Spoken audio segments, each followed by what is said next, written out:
The next question is, obviously I know there's been a lot of buzz around campus with the university restructure, the faculty move to colleges, and I know there has been a lot of students that have been quite annoyed, being kept in the dark for so long with this planned structure going ahead.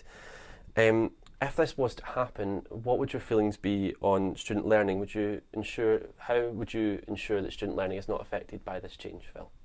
I would say the key point in where there's a SRC failure is the fact that there was a significant and there was a small number of students out of that Glasgow Guardian survey that found out about the restructuring from the SRC. It was down to other student bodies such as the Anti-Cuts Action Network, such as the Glasgow Guardian. They featured heavily. Now, whilst students having a political voice on campus is key, the Student Representative Council should have been at the centre of any disclosing any information to the students. And I feel the decision to go through course reps was both inadequate, and the fact that we've only seen an email just out to students the other week about the restructuring, in my eyes, is an absolute failure on both part of the SRC but also university management. Now, in order to ensure that student learning isn't affected, I think it requires hard political leadership in those boardrooms of management with the principal and with other members of that restructuring team. And now that is guaranteeing that there are going to be no cuts to teaching, that is guaranteeing that there is no cuts to courses, and there is no but also that this restructuring isn't being used to lay the foundations for education cuts that I firmly believe will be coming up in the forthcoming year with the new budgets, etc., and that of course must be resisted in order to maintain our high level of student education. Tommy. I take issue slightly with what Phil just said. I think the Guardian article about the perhaps lack of SRC consultation was slightly unfair. I think the SRC was working within extremely tight constraints imposed on it by the university management. Admittedly, with the benefit of hindsight, I'd say maybe we could do things slightly better, but with a very tight turnaround that was imposed by the SRC, it did make it hard for those involved. I think with the university restructuring, there will undoubtedly be some areas where students are affected, but it's up to us to keep an eye on those where students are affected and to ensure they're minimised.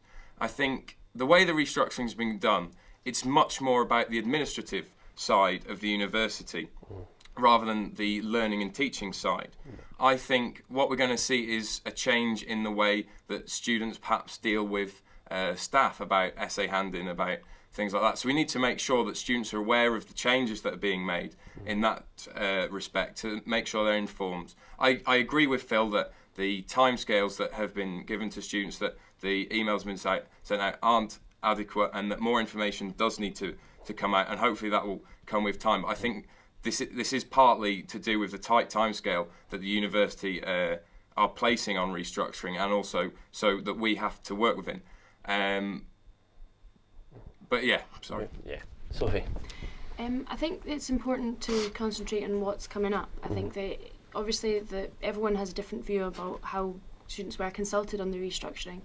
However, I think that it's important to move forwards, and as I've sort of already said in my manifesto, I think we need to look at how we consult with students, and we try and consult with students as much as possible, because at the end of the day, as president, and you're not studying and you're not there every single day, so it's important to listen to what is happening every single day, so that you know that if there is any problems coming up through the advice centre or through any other of our methods of communication, that we act on it there and then, and that we have got we've got really great resources, we've got really good links with the university. I think I'm quite lucky in the respect that I've had a year to sort of build up strong links with staff in the university, so that if there are problems, it's easy to address them quickly.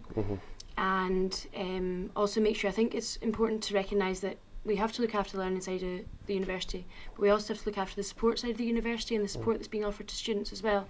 I think that both of those will be easy to address, or we can address, with the good relationship that we do have with the university, and taking the opinions of students forwards. And one last question for you. To sweet or not to sweet on election day? That took me a while to Yeah.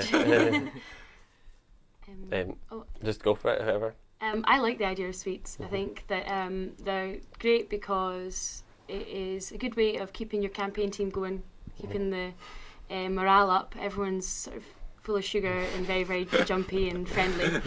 And I think it's great just to sort of offer out something. It's freezing generally on Library Hill, so it's really good to be able to offer something to people. I don't know, I mean, we've had, perhaps in the past, someone gave out soap, so I think there's lots of other benefits. I think definitely freebies. I'm going with sweets. But, Yourself? Sweets and cakes. Sweets and cakes. You can't beat a bit of baking. Yeah.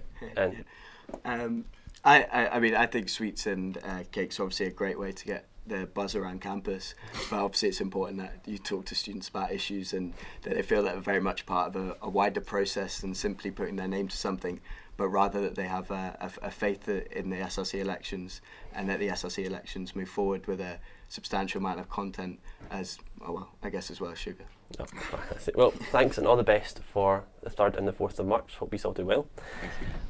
That is all of our election debate film just now. Just remember to visit glasgowstudent.net for further information on manifestos and also all the election process and how you can get involved.